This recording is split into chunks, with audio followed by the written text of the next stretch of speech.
간거 없으시면 하나님 백성으로 삽시다라는 말씀의 제목으로 하나님 은혜를 나누겠습니다. 우리 둘째가 개학했습니다. 고등학교가 이제 개학을 했고요. 아마 차례대로 중학교, 초등학교 다 이제 개학을 하겠죠. 근데 이렇게 개학을 하는 시점에 4차 코로나19 4차 대유행이 이미 시작되었습니다.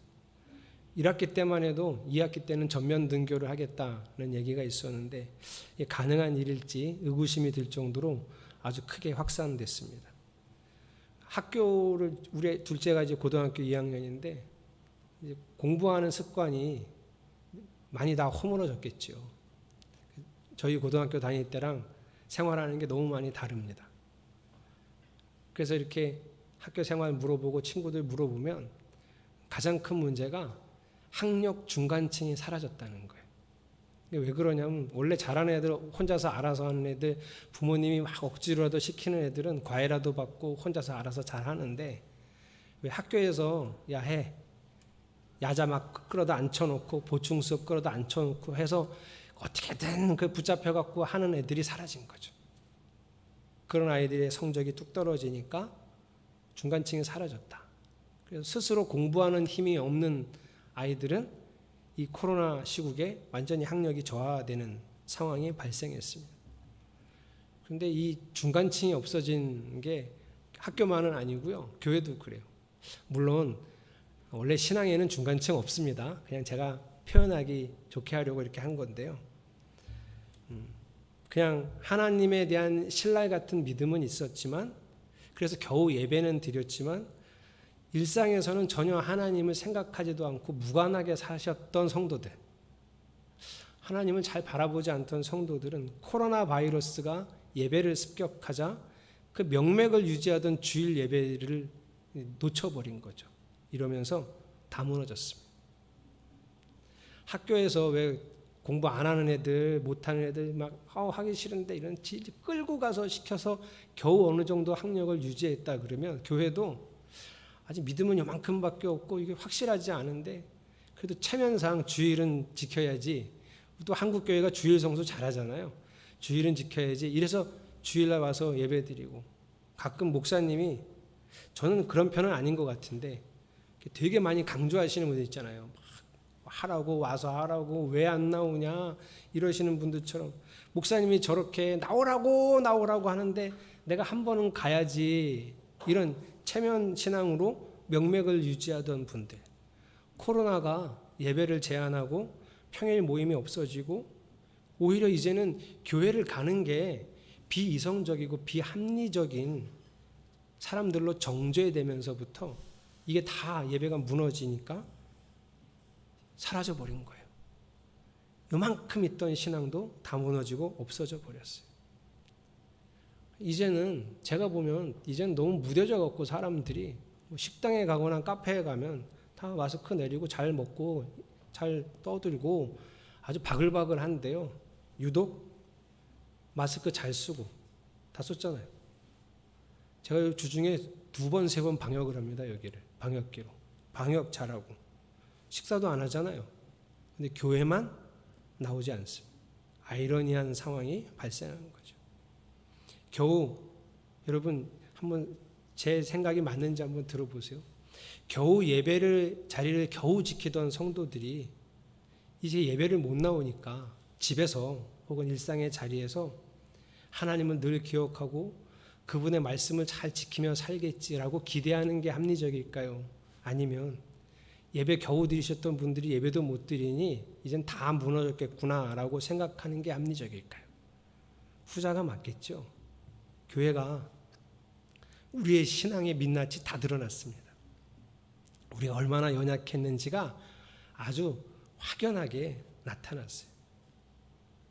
처음에는 코로나 초기에는 교회도 막 열심히 어떻게 해서든지 신앙을 잘 유지하려고 뭔가 도와줄 거리를 찾았고 성도들도 개인적으로 열심히 하나님을 찾으려고 애썼는데 이게 길어지고 장기화되니까 열심도 사라지고 그러면서 제일 큰 문제는 스스로 예배하는 사람들이 점점 사라져 간다는 거예요. 저희 교회는 그래도 눈치 보면서 아동부 예배를 하고 있는데요. 아동부 예배, 청소년 예배, 청년 예배 사라진 교회가 대반입니다. 그래서 이 아이들이 주일을 어떻게 보내야 하는지를 잊어버렸어요. 여러분, 주일 성수가 중요한가요? 생명 같은 겁니다. 생명이에요. 잊어버렸어요. 주일을 어떻게 보내야 하는지. 다 무너졌습니다. 하나님의 사람이 어떻게 살아야 하는지 가르칠 만한 수준이 안 돼 버렸어요. 주일 예배도 제대로 못 드리니 하나님의 사람이 어떻게 살아야 되느냐, 이걸 가르칠 만한 형편이 안 되는 거예요. 이렇게 본질이 다 드러났어요. 제가 우리 아동부 아이들하고 성경 읽기 하거든요. 마태복음 읽는데요. 이제 어제까지 18장 읽는 건데, 어제 제가 못했어요. 몸이 안 좋아갖고 이번 주는 좀 쉬자 그러고 안 했는데, 우리 아이들이 가르치려고 제가 마태복음 1장부터 28장을 이제 매주 한 번씩 읽습니다. 1장부터 28장까지. 마태복음 23장, 24장 가면 예수님께서 말세를 얘기를 해요. 말세를. 말세의 특징이 뭐냐면 배교입니다. 배교. 예전에 코로나가 있기 전에는 상상했어요. 왜 말세에 배교를 할까? 사람들이 너 예수 믿어? 너 그럼 경제활동 피해 줄 거야. 너 교회 다녀? 너 그럼 죽일 수도 있어?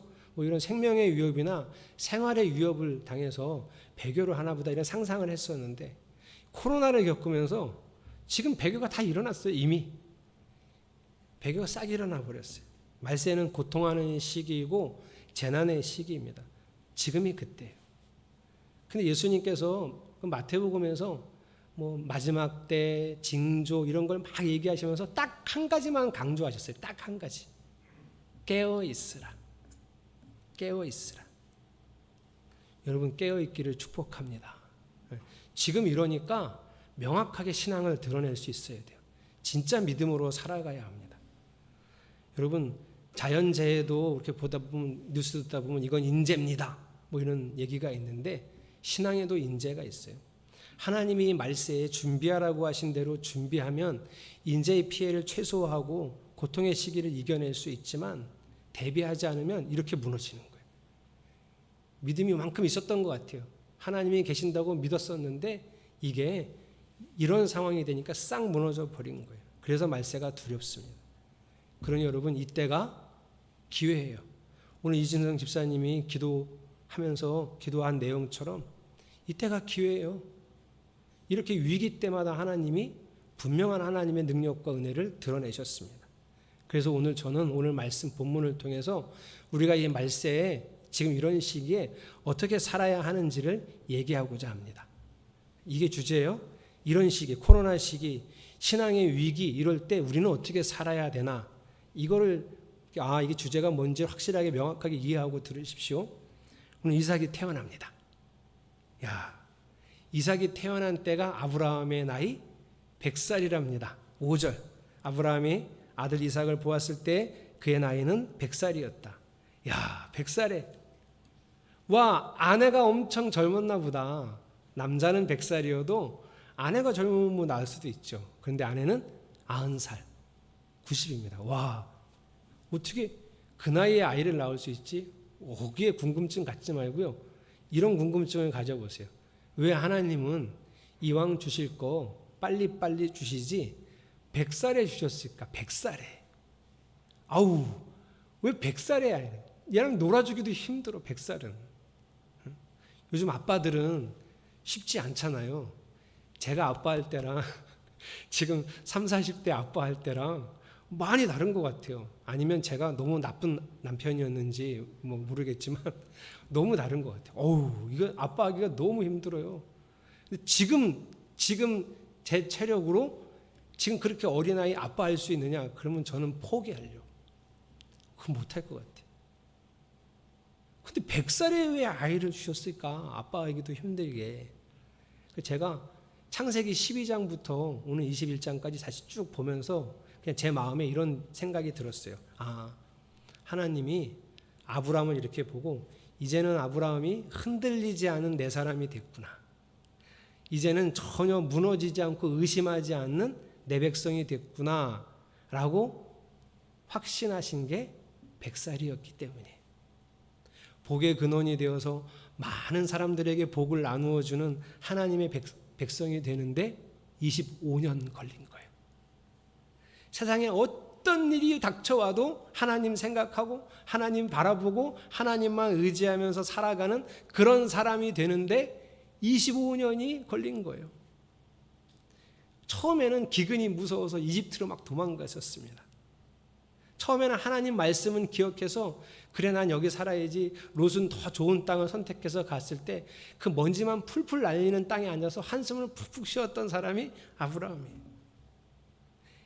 이런 잘못 저런 잘못 많이 했지만 그래도 하나님이 보호하시고 섭리하시고 재산이 많아지니까 그냥 좋아하는 게 아니라 그 많아진 재산 때문에 근심하고 걱정하던 사람이 아브라함이에요. 우리랑 비슷하죠.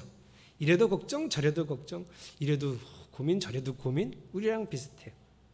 그런 그가 꾸준하게 하나님을 만나고 경험하고, 아, 하나님이 계시는구나, 하나님이 나를 지키시는구나, 하나님이 나와 함께 하시고자 하는 일이 있어서 나를 이렇게 이끄시는구나, 이런 일들을 꾸준히 25년 동안 경험하면서 충분히 배워온 거예요. 지난주는 우리가 뭐 얘기했죠? 여기가 하나님이 약속하신 땅의 경계선을 좀 벗어난 것 같으니까 여기서도 하나님이 계실까? 여기서도 하나님이 날 지키실까? 했는데 하나님이 거기서도 역사하시는 것을 보고, 야, 하나님은 어디에나 계시는구나, 이것까지 다 익혀서 이제 믿고 하나님을 바라보는 거예요. 그래서 이제 아브라함은 어디에 내놔도 하나님만 생각하고 사랑하고 하나님 바라보며 살 사람이 된 거예요. 이제 아브라함은 어떤 일을 당해도 하나님 의지하고 순종하는 사람이 된 거예요. 이런 사람을 하나님 백성이라고 하고요, 이런 사람을 하나님의 사람이라고 해요.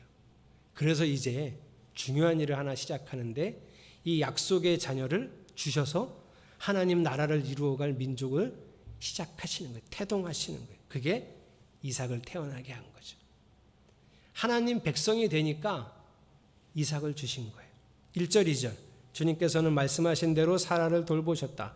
사라에게 약속하신 것을 주님께서 그대로 이루시니 사라가 임신하였고 하나님이 아브라함에게 약속하신 바로 그때가 되니 사라와 늙은 아브라함 사이에서 아들이 태어났다. 이거는요, 1절 2절은 강조하는 내용이 많은데, 왜냐하면 똑같은 말을 3번이나 반복해요. 그게 뭐냐면 말씀하신 대로, 약속하신 대로. 히브리어는 똑같은 단어를 계속 반복해요. 강조하는 거예요. 뭘 강조한다고요? 하나님께서 말씀하셨던 대로, 약속하셨던 대로 이삭을 주셨다. 그 말씀을 이루셨다. 이걸 말씀하시는 거예요. 강조했어요. 아, 그러면 하나님은 약속을 이루셨구나. 그게 끝이 아니에요. 3절, 4절 여러분이 읽어보겠습니다. 시작.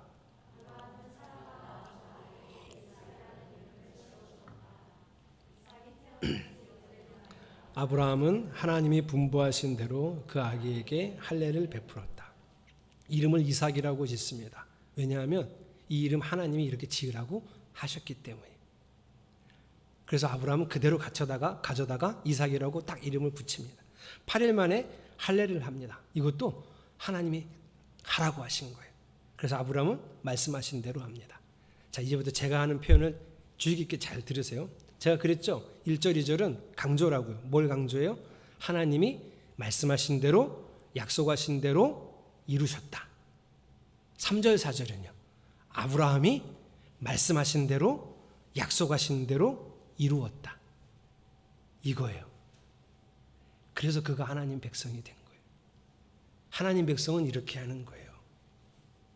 여러분, 우리는 하나님이 모든 걸 다 이루시는 걸 믿습니다. 그런데 하나님은 그때마다 사람을 사용하세요. 하나님 사람, 하나님 백성을. 오늘 본문에는 그게 누구냐면 아브라함이에요. 아브라함도 이룬 거예요. 여러분, 지난주에 우리가 그랬죠. 하나님은 어디에나 계십니다. 아, 목사님, 우리가 그걸 누가 모릅니까? 우리가 다 믿습니다. 맞아요, 우리가 믿습니다. 그런데 진짜 하나님 사람은 누구냐면 이 진리를, 이 약속을 이루는 사람이 하나님 사람이에요. 아는 사람이 하나님 사람이 아니고, 아는 사람이 하나님 백성이 아니고, 이 약속을 이루는 사람이 하나님 백성이에요.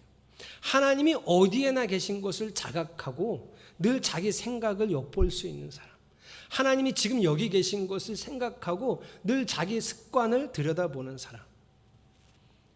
하나님이 내 안에 오셨잖아요. 바꾸시잖아요. 뭘 많이 바꾸실까요?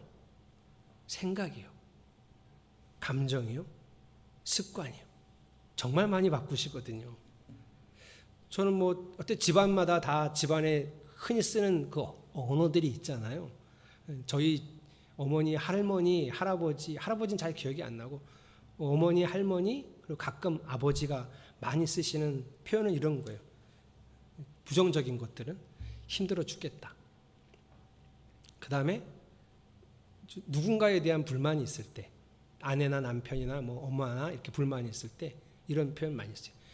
네 엄마는 참 왜 그러는지 모르겠다. 그건 나도 모르는데 자꾸 나한테 네 할머니는 참 왜 그러는지 나는 진짜 도대체 이해가 안 된다. 나도 잘 모르는데 자꾸 나한테 그러시. 또 정말 많이 들었던 말은 걱정이 돼서 한숨도 못 잤다. 이런 말들이 너무 자주 이 부정적인 표현을 너무 많이 자주 들으면 또 그 말을 하시면 확 짜증이 나요. 부모님이 또 그 말을 하면. 여러분도 그런 경험이 있을 거예요. 근데 놀라운 건 그걸 내가 그대로 쓰고 있다는 거예요. 신경을 안 쓰고 있으면 만약에 우리 아내한테 무슨 제가 불만이 생기면 우리 아들한테 그런 거야. 야, 니네 엄마는 또 뭐라 그러는데 아유, 난 니네 엄마 왜 그러는지 모르겠다. 이러는 거예요. 이게 들은 대로 말한다니까요. 또 언어 습관도 있어요. 이런 언어 습관 말고 저 같은 경우에 언어 습관은 좀 과장을 잘해요. 과장. 이러지 말아야지 하는데 신경을 안 쓰면 바로 과장을 해버려요. 어떤 분은 분위기를 좋게 하려고 남의 얘기를 잘해요. 지금 여기 모여있는 사람하고 재밌는 얘기, 분위기를 띄우려고 남의 얘기를 하는데 그 남의 얘기가 별로 좋은 얘기가 아니에요. 이 사람이 들으면, 3자가 들으면 저 사람 진짜 그랬다고? 이럴 만한 얘기도 막 해요. 악한 의도가 아니라 언어 습관이에요. 자, 하나님이 어디 계신다? 우리 애들한테 하나님이 어디 계시니? 어제도 제가 성만찬하면서 우리 수연이한테 하나님 어디 계시니? 우리 수연이 말하는 거 별로 안 좋아하거든요. 하나님 어디 계시니? 여기 있다는 거예요. 여러분도 그렇게 배우셨죠? 하나님 여기 계시다고. 여러분도 그렇게 믿으시죠? 하나님이 여기 계신데 그렇게 말해도 되겠습니까? 하나님이 여기 계신데, 하나님이 여기 계신데 여기 분위기 띄우자고 저처럼 과장해도 되겠습니까? 과장은 일종의 거짓말 아닌가요? 하나님이 여기 계신데 저 없는 사람 얘기를 해서 그것도 좋지 않은 얘기를 하는 게 괜찮을까요? 하나님이 여기 계신데 맨날 죽겠다 하는 게 괜찮겠냐는 거예요. 그래서 여러분, 하나님이 여기 계신 것을 믿게 되면서부터 하나님이 제 언어를 바꾸셨어요. 걱정, 근심, 염려 이런 감정들, 분노, 짜증, 염증 이런 것들이요. 그걸 제가 가지고 있는 게 하나님이 여기 계신데 그걸 어떻게 가지고 있을 수가 있죠? 차라리 하나님이 밖에서 이렇게 저를 들여다보시면 저놈은 뭐 저런 걸 가지고 있어 이러면 차라리 낫겠어요. 그런데 그 분노와 염증과 짜증이 막 뒤섞여 있는 그곳에 하나님이 계신데 왜 내 상태를 그렇게 만들어 놓냐고요. 정말 하나님이 여기 계신 걸 믿으십니까? 그러면 그 진리를 이루는 성도들이 되시기를 축복합니다. 제가 지금 드리는 말은 참 이성적으로 생각하고 좀 합리적으로 생각해서 참을인자 3번이면 살인도 면한다는데 자꾸 생각해서 여러분 생각과 감정을 고치라 이런 얘기가 아니에요. 그렇게 되는 게 아니라 하나님을 바라보면, 하나님을 의식하면 그냥 그렇게 되는 거예요. 하나님이 여기 계신데 그렇게 살 수가 없어요, 여러분. 하나님이 여기 계신데 그걸 계속 여기다 둘 수가 없어요. 하나님께 너무 죄송하고 하나님이 두려워서. 그래서 차원이 다른 변화가 시작됩니다. 우리가 살아가는 이 땅에서 하나님의 기적을 맛보게 됩니다.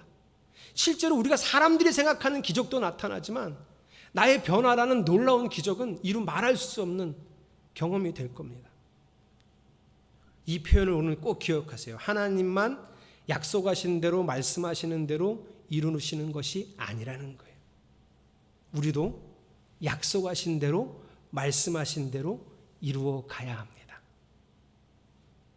그 사람이 약속하신 것, 말씀하신 걸 이루어 가는 사람이 하나님 백성입니다. 그리고 오늘 설교 제목 하나님 백성으로 삽시다. 그런 사람으로 살자는 거예요. 그러면 하나님이 100살에 이삭을 주신 것처럼 우리가 하나님 백성으로 살아가면 하나님이 온전히 책임지십니다. 기적을 동원하시고 모든 재화를 사용하시고 하나님께서 일하십니다. 이 부분을 명확하게 믿으시기를 축복합니다. 그래서 여러분, 하나님 백성으로 살아가는 게 우리 인생에서 가장 중요합니다. 말세를 어떻게 살아야 됩니까? 하나님 백성으로 살아가셔야 됩니다. 자, 가정을 한번 해볼게요.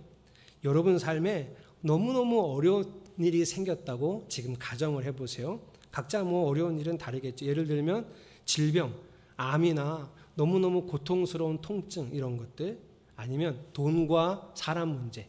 보통 돈은 사람 문제하고 결부되죠. 보통 돈 문제는 또 친인척하고 많이 이렇게 문제돼서 돈 문제 생기면 막 인간관계 떨어지고 친인척 관계 다 떨어져 나오고 이런 문제 생겼어요. 여러분이 직장을 그만두어야 된다는 문제가 생겼어요. 아니 뭔지 모르지만 어쨌든 엄청 어려운 문제가 생겼다고 가정해 보세요. 가정을 하세요. 자지 말고 가정을 해보시라고 지금. 네, 가정을 너무 어려운. 자, 이제 하나님의 사람으로 어떻게 살아야 될까요? 이렇게 어려운 문제가 생겼는데 보통은 어떻게 하죠? 보통은 이제 온갖 걱정과 근심과 두려움에 빠지죠. 근데 이게 얼마나 어려운 문제냐면 여러분이 아무리 걱정하고 근심하고 막 생각하고 곱씹어 막 되뇌어도 전혀 해결이 안 돼. 그러니까 어려운 문제지. 안 그랬으면 걱정도 안 했죠. 그만큼 어려운 문제. 아무리 걱정하고 근심해도 소용없어요. 이 문제 해결되지 않아요. 근데 우리가 계속 붙들고 있죠. 어떡하지? 이렇게 붙들고 있죠. 하나님 사람은 어떻게 살까요? 이렇게 기도해요, 여러분. 하나님, 저를 다스려 주세요. 여러분, 아브라함이 한 것처럼 하셔야 돼요. 여러분, 이삭 말고 더 좋은 이름 많았지 않았을까요? 이삭이라는 이름의 뜻이 웃음이에요. 웃는다 이런 뜻이. 뭐 이름도 좋는데 그것보다는 더 좋은 이름 많았을 텐데 우리 아들 이름 괜찮아요. 승현, 오를 승, 밝을 현. 떠오르는 빛이라는 뜻이에요.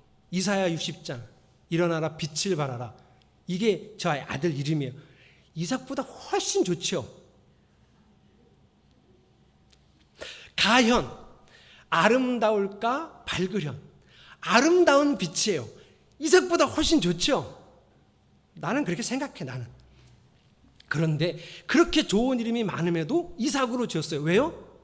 하나님이 이삭으로 하라고 했어요. 할례도요, 여러분. 지금 요즘처럼 병원 가서 받는 게 아니잖아요. 그때는 돌칼 썼어요. 돌칼. 살을 돌로 8일 되네를 요만한 8일 되네를 칼로 이래서 했다고요. 여러분 같으면 하실래요? 아브라함은 했어요. 왜요? 하나님이 하라고 했어요. 이 문제를 해결해 주세요, 하나님. 하나님, 저는 너무 괴로워요. 걱정이 돼서 잠을 이룰 수가 없어요. 이 문제를 해결해 주세요. 이렇게 기도하지 말고 이렇게 하셔야 돼요. 하나님, 오늘 제가 말씀을 보고 제 생각을 비춰보니 제 생각이 너무 엉뚱한 대로 흘러가고 있고 주님의 뜻과는 다른 것 같아요. 주님, 이 생각을 고치겠습니다.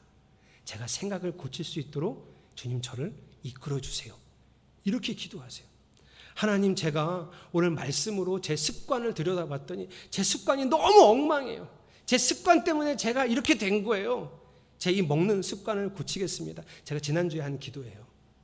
제 먹는 습관을 고치겠습니다. 저를 다스려 주세요. 이렇게 기도하세요. 그럼 문제는, 이 심각한 문제는요, 여러분이 하나님의 백성으로 살면 하나님이 일하신다니까요. 아무리 걱정하고 근심해도 못 고쳤잖아요. 안 됐잖아요. 어떻게 할 수가 없잖아요. 하나님의 다스림을 구하세요. 제가 설교 준비하다가 이런 글을 읽었어요. 19세기 미국의 부흥기를 이끌었던 무디 목사님. 이름 한번 들어보셨죠? 미국의 무디 목사님, 부흥사예요. 이분이 영국으로 부흥회를 갈 일이 있었는데 이분이 평상시에 늘 존경하던 또 영국의 목사님이 있어요. 황금의 입이라고 불렀던 스펄전 목사님이 있어요. 그래서 자기 일정 중에 스펄전 목사님을 만나뵐 만한 시간을 짜서 연락을 해서 만나기로 한 거예요. 너무 떨리고 두근거리고 내가 스펄전 목사님을 만나는구나 하고 그 집에 초청을 받아서 갔거든요. 무디 목사님이 문을 두드리고 딱 문을 열어주시는데 깜짝 놀랐어요. 무디가. 왜 놀랐냐면 스펄전 목사님이 어서 오시게 하고 나왔는데 입에 파이프 담배를 이렇게 물고 나오신 거예요. 스펄전 목사님이 파이프 담배를 물고 어서 오시게. 너무 놀란 무디 목사님이 아니 어떻게 기독교인이 담배를 피십니까? 이렇게 얘기한 거예요. 그랬더니 스펄전 목사님이 껄껄껄 웃으면서 무디 목사님, 저처럼 배 나온 무디 목사님 배를 이렇게 쿡 찌르시면서 기독교인이 이렇게 배는 나와도 되나? 이랬던 거예요. 이게 무슨 차이냐면 여러분, 미국 교회는 죄를 많이 얘기할 때 술, 담배 얘기를 되게 많이 하는 교회였어요. 술 먹지 마라, 담배 피지 마라. 그거는 기독교인이 할 일이 아니다. 근데 유럽 교회는 죄를 얘기할 때 탐심과 게으름을 많이 얘기했어요. 그래서 목사님이 저처럼 배 나오면 저 죄인이 목사할 자격도 없어요. 왜냐하면 저 왜 먹었겠어요? 탐심 때문에. 왜 저렇게 쪘겠어요? 게으름 빠진 거지. 게을러 빠진 거지. 그래서 옛날에 유럽 목사님들은 다 호리호리했어요. 다행히 한국 교회는 괜찮습니다. 철원에 있을 때 신방을 가면 그 옛날 밥그릇 여러분 아시죠? 옛날 밥그릇, 녹그릇. 거기에 고봉으로 주세요. 그거 하나 먹기도 정말 힘들거든요. 그거 제가 하나 다 먹으면 거의 다 먹을 때쯤 그만큼 다시 옆에 와요. 제가 그걸 못 먹으면 뭐라 그러시냐면 에휴, 내가 너무 맛대가리 없게 해갖고 목사님이 못 드시네 이러죠. 그 두 개를 먹어야 돼요. 안 그러면 신방을 못한, 제 설교는 관심도 없고 내가 밥을 두 그릇 먹었느냐 안 먹었느냐가 중요해요.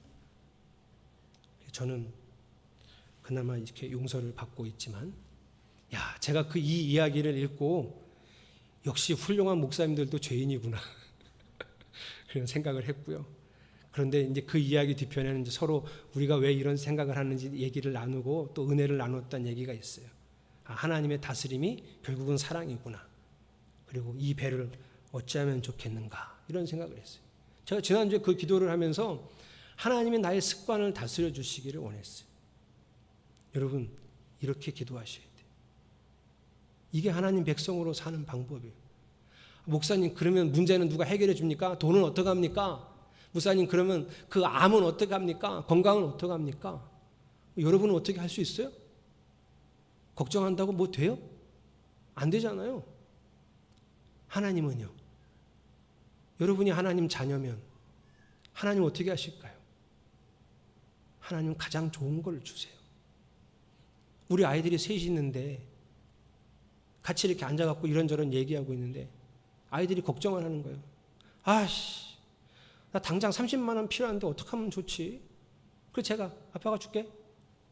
30만 원 필요한데 어떻게 하면 좋지? 아빠가 줄게. 나 30만 원 필요한데 어떻게 하면 좋지? 제 기분이 어떨까요? 얘는 나를 뭘로 알고 있는 거지? 아빠가 30만 원 줄 능력도 안 된다고 생각하나 얘는? 그게 우리가 하고 있는 걱정거리입니다. 하나님 백성으로 살아가십시오. 늘 말씀에 비춰서 내가 하나님 백성다운가를 살펴보시는 일로 기도하세요. 그것이 끝이에요. 이게 말세에 우리가 어떻게 살아가야 되는가에 대한 제 마음이에요. 여러분께 제시하는 정답입니다. 하나님 백성으로만 살려고 하고, 그래서 하나님 백성으로 살아가면 하나님은 자기 사람을 책임지신다는 거예요. 하다가 잘 안 될 때도 있어요. 그렇게 말씀으로 비춰보고 고쳐야지. 하나님 고쳐주세요. 근데 또 내 욕심대로 살 수 있어요. 어떻게 하면 되죠? 다시 하면 되죠. 100세에 이삭을 주신 것처럼 우리에게도 기적을 베푸신다는 것을 믿으시기를 축복합니다. 저는 한 달에 몇 번씩 이런 기적을 경험하고 있어요. 재정에 관한 것도 수도 없이, 요즘도 최근에도 재정에 관한 일도 경험하고, 또 건강에 관한 일들도 하나님 앞에서 답변을 얻고 응답을 얻으면서 살아가고 있어요. 여러분, 하나님 백성이 되는 일에 마음을 쓰고 최선을 다하면서 이 시대를 살아가는 성도들이 되시기를 축복합니다. 다음 주부터 부부의 삶 성경 공부하고 하나님 나라 성경 공부합니다. 왜 할까요? 하나님 백성으로 살아가려는 노력입니다. 조금이라도 더 잘 알아서 그래 내가 아내로 남편으로 살고 부모로 산다는 게 어떤 것인지를 성경에 어떻게 써있는지를 배워서 또 노력하려고요. 하나님 나라에 대해서 배워서 하나님 나라를 살아가는 것, 천국을 산다는 게 어떤 것인지 조금 더 알아서 또 노력하려고요. 또 기도하려고요. 그래서 사는 거예요. 자, 오늘 본문의 마지막이었던 6절, 7절을 여러분이 읽어보겠습니다. 사라의 노래거든요. 한번 읽어보겠습니다. 시작.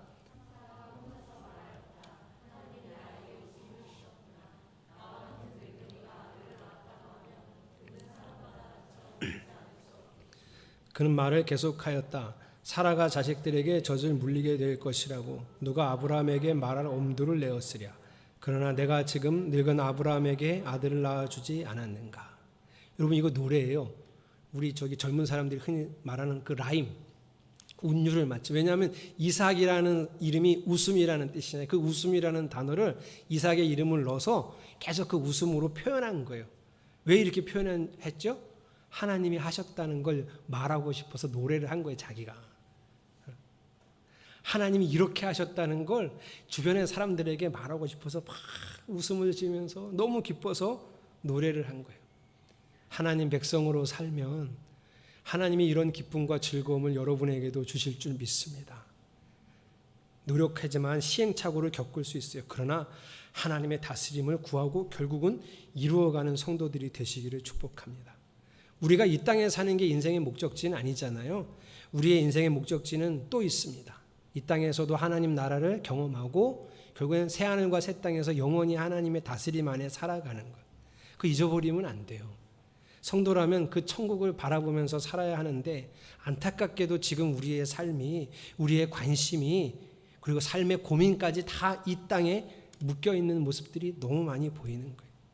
여러분 천국을 바라보며 주님의 다스림을 간절히 구하고 이루는 삶을 살아가시기를 축복합니다. 제가 오늘 여러분하고 부를 찬양을 찬송가 438장을 골랐어요. 근데 여기에 이런 가사 있어요. 주 예수와 동행하니 그 어디나 하늘나라, 이런 가사가 있어요. 하나님하고 예수님하고 나하고 동행을 하려면 예수님이 저한테 맞추면 좋을까요? 제가 예수님한테 맞추면 좋을까요? 여러분 예수님이 되게 사랑이 많으신데요. 절대 안 맞춰주세요. 사랑은 엄청 많으신데 나한테 맞춰주질 않아요. 나한테 맞춰줬다가는 둘 다 망하는 길이거든. 그래서 여러분 주님과 동행하고 싶으면 내가 주님께 맞춰야 돼요. 이걸 오늘 설교로 표현하면 하나님 백성으로 사셔야 돼요. 여러분 이 동행의 삶을, 천국의 삶을 꿈꾸며 결단하며 함께 찬양하겠습니다.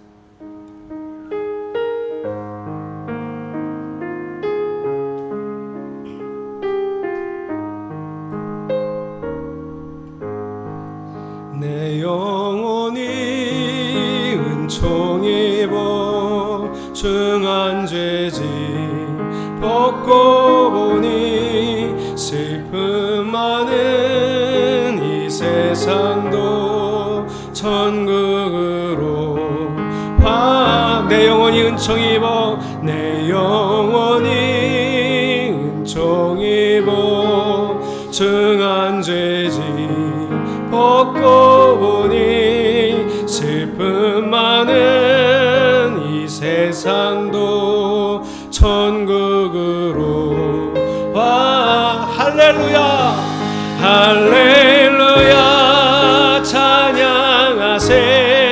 내 모든 죄 사함받고 주 예수와 동행하니 그 어디나 하늘. 주의 얼굴 뵙기 전에, 주의 얼굴 뵙기 전에 멀리 뵈던 하늘나라 내 맘속에 이루어지니 날로 날로 가깝도다.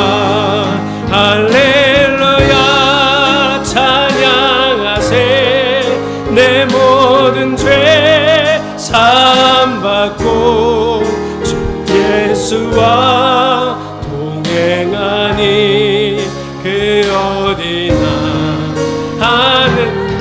산이 거친들이 높은 산이 거친들이 조막이나 궁궐이나 내 주 예수 모신 곳이 그 어디나 할렐루야 할렐루야 찬양하세 내 모든 죄 사함받고 주 예수와 동행하니 그 어디나 할렐루야 찬양하세 할렐루야 찬양하세 내 모든 죄 사함받고 주 예수와 동행하니 그 어디나 높은 산이 거친들이 높은 산이 거친들이 조막이나 궁궐이나 내 주 예수 모신 곳이 그 어디나 하늘나라 할렐루야 찬양하세 내 모든 죄 사함받고 주 예수와 동행하니 그 주의 백성으로 살겠습니다. 주 예수와 동행하니 그 어디 주의 사람으로 살겠습니다. 주 예수와 동행하니 그 어디나 하늘나라. 하나님, 제가 하나님 백성으로 살겠습니다. 하나님 말씀을 이루며 살겠습니다. 하나님 뜻을 이루며 살겠습니다. 주님은 내 하나님이 되시옵소서. 우리 함께 통성으로 기도하겠습니다. 하나님, 오늘도 마음에 결단합니다. 내가 하나님 백성으로 살 것입니다. 하나님 뜻을 이루며 살 것입니다. 하나님 말씀과 하나님 약속을 이루며 살 것입니다. 그때마다 그 약속과 말씀 이룰 힘과 능 없기에 나는 죄의 백성이기에 또 하나님을 바라보겠습니다. 하나님만 의지하겠습니다. 하나님께 날마다 나아가 주를 바라보며 살아가겠습니다. 그래서 주여, 주의 힘으로 능으로 하나님의 말씀을 이루며 하나님의 약속을 이루며 살아가겠습니다. 주여, 내가 주와 동행하기 원하며 주와 날마다 동행하는 하나님 백성이 되기를 오늘도 이렇게 간절히 소망하오니 그렇게 살 수 있도록 우리를 이끌어 주시옵소서. 주 예수와 동행하니 그 어디나 하늘나 주 예수와 동행하니 그 어디나 하늘나라. 주님, 오늘도 우리가 하나님 백성으로 살겠습니다. 결심합니다. 우리가 주의 말씀과 주의 약속을 이루어가는 하나님 사람이 되게 하여 주시옵소서. 이 마음의 결단을 받으시고 기름 부어 주시옵소서. 예수님의 이름으로 간절히 기도드렸습니다. 아멘.